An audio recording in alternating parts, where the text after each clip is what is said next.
Hello and welcome to Impact Africa, our online TV program where we get to have conversations with diverse people and organizations who are impacting lives positively. My name is Kemi Akiode Adebayo, known as Mama K. In today's program, we continue to celebrate the International Men's Month for the month of November. And I've got these two amazing, selfless young men who will be sharing their stories with me. Remember, this is a pre-recorded program, and what a pleasure it was to have the young, selfless, amazing, young social entrepreneur, Mr. Tchofor Nchang, who is the founder, managing director for Sickle Cell International Foundation based in Cameroon, although they work across Africa. And Mr. Nchang is actually based in USA. And yes, my dear son, he is my biological son. I call him my favorite firstborn son, Mr. Sean Adebayo, known to us as JJ. He is a partnership strategy manager as well as a sport consultant and specialist based in London, UK. Enjoy. Why did you need a bone marrow transplant? And, what is it for? And when, obviously, anyway, let me hear that first from you. Right. So I was born and diagnosed with sickle cell first, and I have been through the ordeals of living with a life-threatening disease as that one. Been through all the pain episodes and crises, which I will not want for even an enemy. And a bone marrow transplant at the moment is one of the only possible cures to sickle cell, at least the one in which is most advanced compared to the other. Despite the fact that only 20% of those who are eligible for a bone marrow transplant actually get it, because the therapy, the procedure in itself, it's costly, and it requires a donor, a sibling donor who is 100% match, which is the reason why in my case, again, was a miracle, because it was just totally against the odds. The odds were against me rather. But then my older brother, Simon, he was a 100% match. Wow. And so that's what the transplant is. You go through excessive amounts of chemotherapy. You have to get rid of your own bone marrow. Your immune system drops to 0. And then, the donor's marrow is infused in you, and that's how the transplant happened. Then you have to go on immunosuppression so that your own body doesn't fight off your donor's marrow, and then that procedure happens, and so it's a lot different now. So now you have a different bone marrow essentially, and that produces healthier red blood cells. And because of that, then you do not face any at all vaso-occlusive crisis. So I've not had any crisis since the transplant. I had a few reactions to the chemo, all of which sorted themselves, all of which finished. And so as I'm here right now, I am as good and as strong as it is. And I've been this way for the past 2 to 3 years. And awesome. So for those, let me go back a little bit. So you were born with sickle cell and you had the transplant, you lost 4 years, in terms of education. You mentioned earlier on about crisis. So a lot of people don't know what sickle cell is. Can you, before we go on to what you do with your foundation, which we'll do after the break, can you break it down, towards what is sickle cell and what is crisis? What do you mean when you say you have crisis? Sickle cell is a hereditary blood type disease. It's inherited from, from your parents. Now, genetically, your parents do not need to have sickle cell for you to have sickle cell. It's the biology of fertilization. So what happens here is your parents could have certain genes, which when they meet with other genes from their partner in the form of fertilization, you can carry on those genes, and that manifests itself as sickle cell. And so what happens in this case, essentially what happens is your body doesn't produce healthy red blood cells. Now, in a normal, according to normal standards, the body produces round, fluffy red blood cells.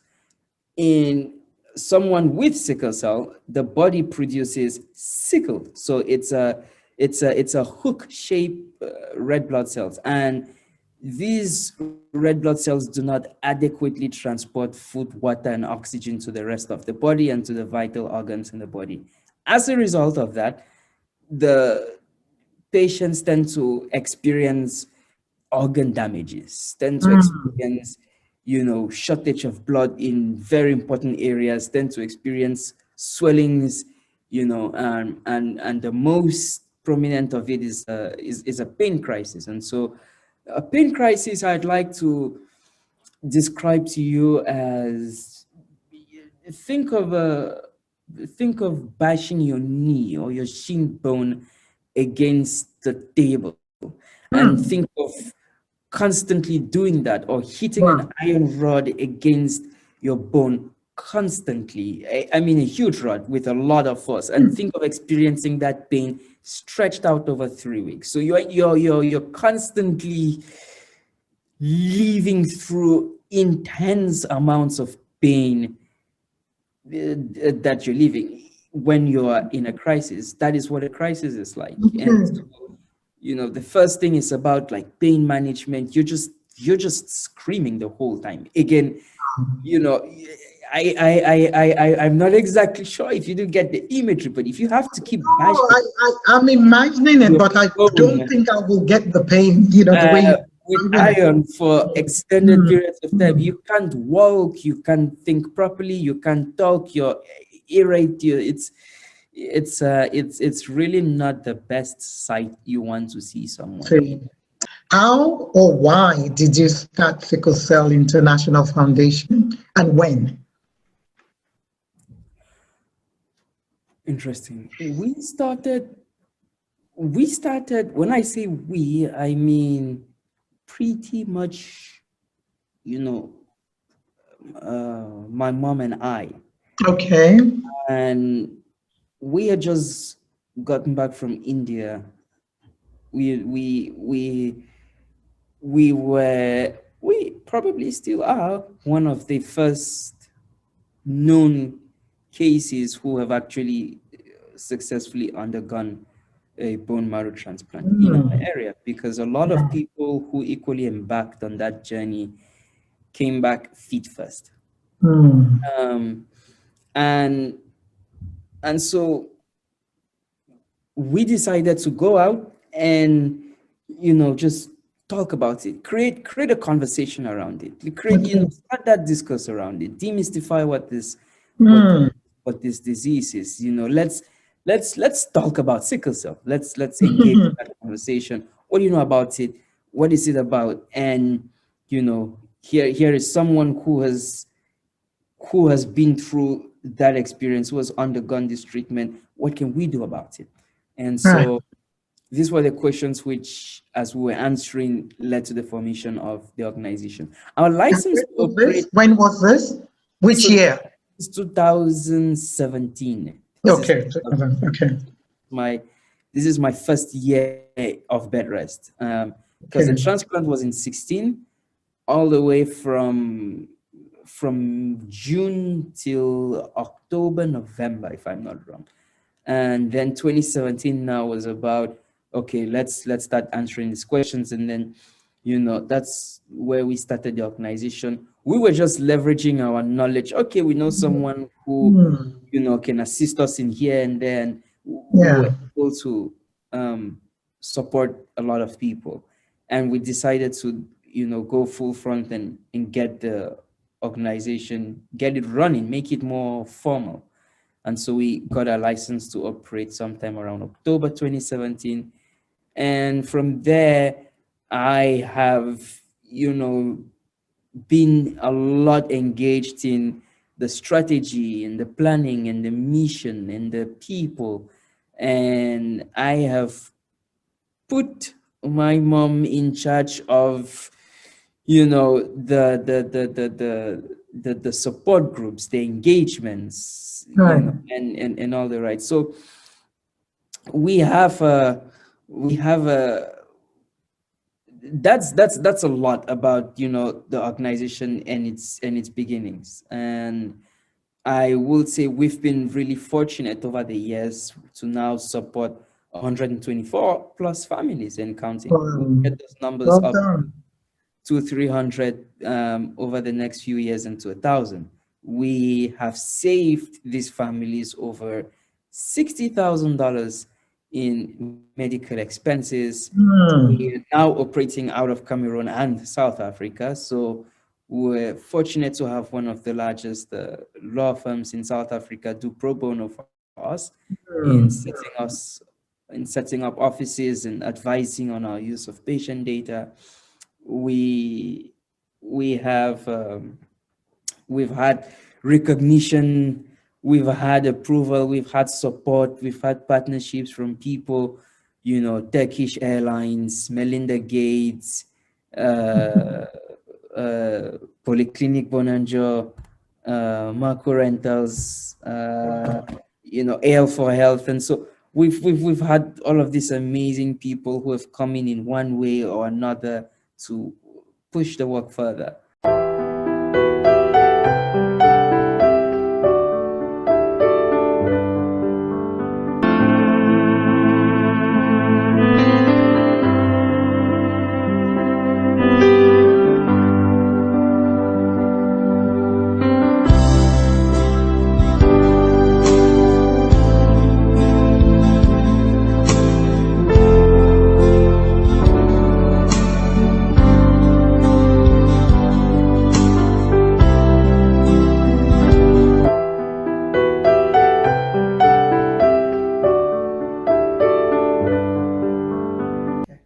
Since we're talking about men's health, what do you do or what do you know or think about men's health?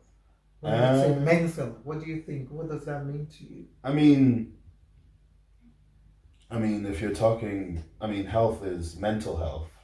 Are you talking men's health or mental health or? Everything.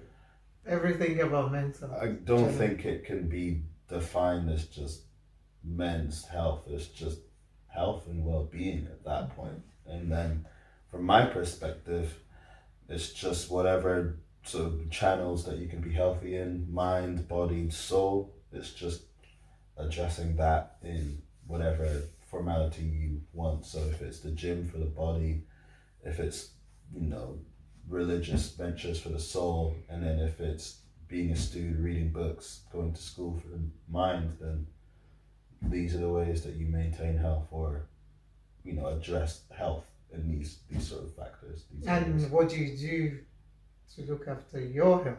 All three: mind, body, and soul. Mind, body, and soul is like the sort of the nice term. It's different for each person. I don't think I say mind, body, and soul, but I don't think I think in those sort of like places. For me, it's just I think I work seasonal. What I need in that period of time that works for me, that addresses any one of those compartments.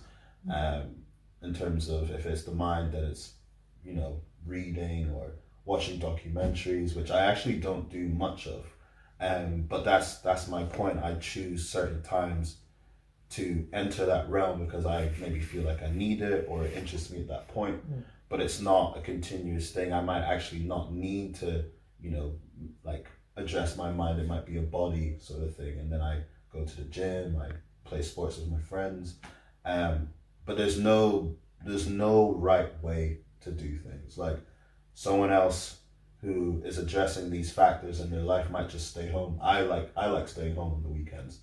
and that might help them recoup any of those things. It might be good for their mind, body, or soul. So there's no sort of like, I could sit here and talk all day, but my way of addressing my own sort of health is different from the next person. Yeah, obviously, but generally, men, I know I'm generalizing, men don't normally talk about health, especially to do with mental health. Whether they're telling their body, oh, how are you? And the normal thing is people feel when you ask, how are you? Fine. So meanwhile, maybe you're anxious, maybe you're depressed or sad, going through a kind of, mental health challenge at that time. And, men generally don't talk. Do you agree with it, or what do you think about that? I agree in the sense that it used to be like that. I think it's progressing to, men being open about their own sort of state of minds, their own state of body, maybe addressing that, we as men, and I'm not saying all of these are reserved for women as well, like, you guys are, women are constantly thinking about these things, like, it doesn't discriminate, but maybe that's a societal thing where it's a societal thing, right? It's moving away now because a lot of people are trying to take the patriarchy down. Men aren't viewed as, we're not supposed to be, we shouldn't be viewed as solely breadwinners and all these things. The expectations of a man is lessening now, not for everyone.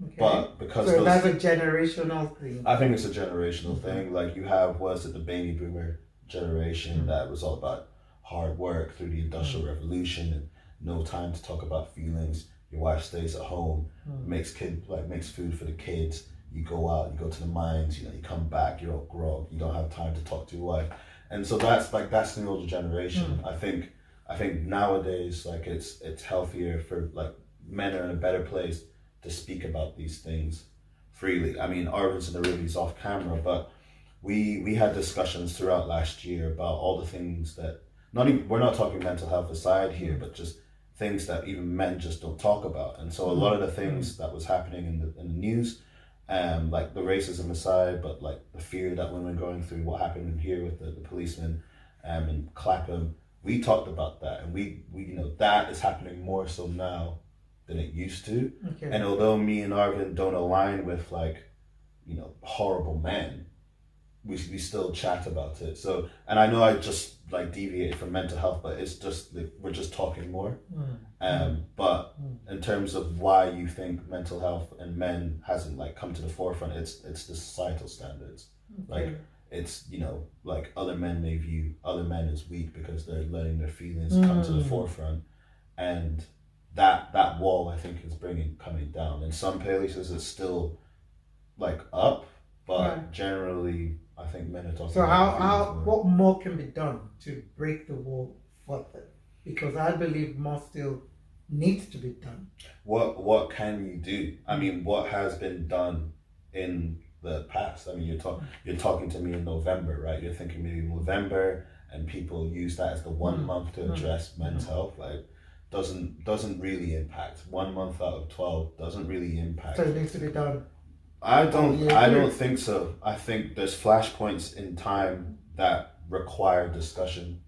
Time is probably the biggest healer, but it's probably the biggest progressor of all things. I mean, think about the start of time and where we are now. So, like I said, the baby boomer generation, what has changed much other than it just being transparent and people talking more? There's no legislator that can change anything. There's no doctrine from a governmental standpoint. It's just people discussing, and then sooner or later, people are more accepting of these things. Sure, there's been, unless there's no law in place that blockades people talking about mental health. If you think about other countries like South Africa, the US, there was lawful blockades in front of racial integration. But mental health, there's, it just sits in this own sort of issue, and there's nothing that governmentally can change that addresses that. So it's just about the wider demographic just being open to conversations, and that's it. Okay. You shouldn't put pressure on it to advance it forward. It will just gradually get to a place where, and it happens with gender fluidity. and like people being more acceptable of that demographic. It's just some of it's been lawful, and like people have gone to like great lengths to push that agenda, not agenda, but that sort of like play. But something like mental health, all you can do is talk about it. I don't think there should be any pressure on it. Okay, so for you, what do you do apart from exercise and so on? What else do you do to look after your health? I think the thing that people don't do is, and I say this across a lot of things, not just mental health, but just like where you're at. People don't take stock of their life as their life goes on. It's kind of just one direction. You're going forward. There isn't a lot of people don't pause and look at the surroundings. You don't take in the serene scenery. You don't take stock of what works for you and what doesn't work for you. So I kind of just choose junctures to just like take a step back, look at everything that I've got in my life, be grateful for the good things, and then look at the things that don't work for me. And then I just choose certain periods to just say, you know what, this is the time for me. I'm going to focus on like chilling at home. That could be my direction. My direction could be, seeing people all the time because I feel like I need to connect. It could be that like I said, it could be just gymming all the time. It could be any of these things, but it's making it vocal for yourself. It's saying, I'm making this decision. I'm choosing this time to address what I want to address, rather than be on sort of this wave of like the rest of the world where you just feel it's one direction and everyone's moving at the same pace, and you just always have to be moving forward. Time is relative to you, so you need to take the time to relate it back to you and then address whatever you address, and that's generally what I do in a nutshell. So do you do any form of sport? Yeah, I'm injured, but I'm coming back. You're injured. The lifestyle got to me. The knee gave way once you hit the ripe old age of 27. Like it just things just happen along the way. But no, I'm aiming to play football next week. I'm aiming to play more basketball. Those are things that work for me, like the team aspect. It's not even a competition. It's just being around, your friends and similar-minded people, just enjoying like physical activity, sports. So yeah, that's generally what I try and do to.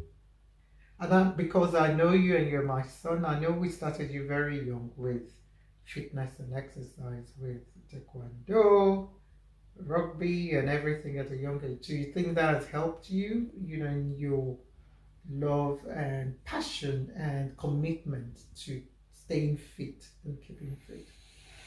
I mean, let's flip it a little bit, because I don't think you and Dad can own that, because I think I was the one that may have looked at a lot of martial arts on screen and think I want to do that, and then you guys have been the best parents in terms of facilitating those things. But I'm going to go out on a limb and say you didn't ingrain them in me. You empowered us, and Danny, you empowered me and my brother to do those things, but I don't think you pushed us in that direction. If anything, I think we found a direction and then you encouraged it. I mean, that is really debatable. If we don't take you there anyway, let's not go there. Let's move forward. Well, I think it is though. Like you gave us the freedom of thought and the freedom to do anything. A lot of kids, when you're young, and Dami will attest to this, when you're between the ages of like 1 and 10, generally, I saw this a lot growing up. Parents force their kids to go outside and play. Like that is just the norm, like when kids are indoors, you're like, go outside and play. You didn't say that once. So you didn't really encourage anything. You just kind of not let us like run around wild, but we wanted to become nerds and stay inside and play video games all day. I think you would have been okay with that. If we were just TV watchers all day and night, I think you would have been okay with that. If that's what we decided to do, that's what you probably would have allowed. Okay. But do you enjoyed all this? Yeah, of course. I didn't, of course. Okay, what about your diet? How is that? It's up and down. Okay. And it's also a seasonal thing, so it's coming up to winter time. You've got to pack on the pounds a little bit to stay warm in this country, so... Really? Yeah, I had double chips at Nando's today, and you're thinking, wow, I also had a half chicken at Nando's and chicken gravy. And then you're thinking, I was just out at dinner with you and you just had like, what did I have? Ribs, rice, and Turkish pizza. And bread. Yeah, so it's all about enjoyment in this time. Okay.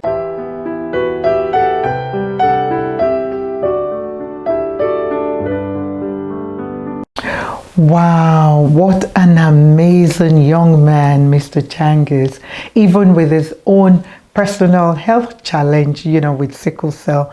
He has started a foundation that does so much in the community and raising the awareness of what sickle cell is about, which for him, like he shared there, it started in 2017 when himself and his mother went to India, and they felt that time was a good time, to raise more awareness of the bone marrow transplant he had, and has helped him, to address, his health challenge with sickle cell. But with that, he doesn't want to be treated different, and he's still impacting lives positively across Cameroon, raising the profile of people who are survivors of sickle cell, and as well in America and even in Europe, everywhere. This young man keeps going out to raise the profile, of what sickle cell is and how people can address it through, bone marrow transplant, which had helped him personally, and a lot of other ways, educating people more of what sickle cell is. Not a life sentence. It is what it is, and it is very, very common in Africa and amongst Black people. And we hope, through him sharing his experience, you've learned one or two things, about sickle cell.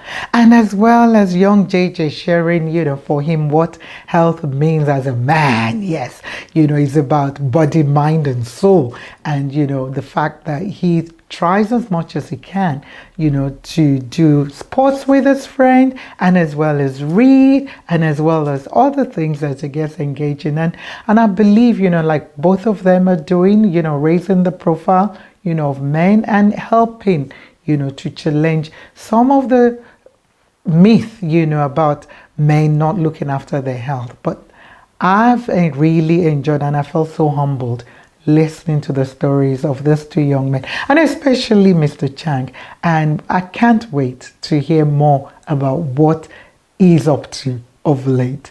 And yeah, this is me signing off, Mama K, saying till next time, stay safe, stay blessed, and yes, keep looking after your health, especially you young boys, men and older men as well. Love you all. God bless.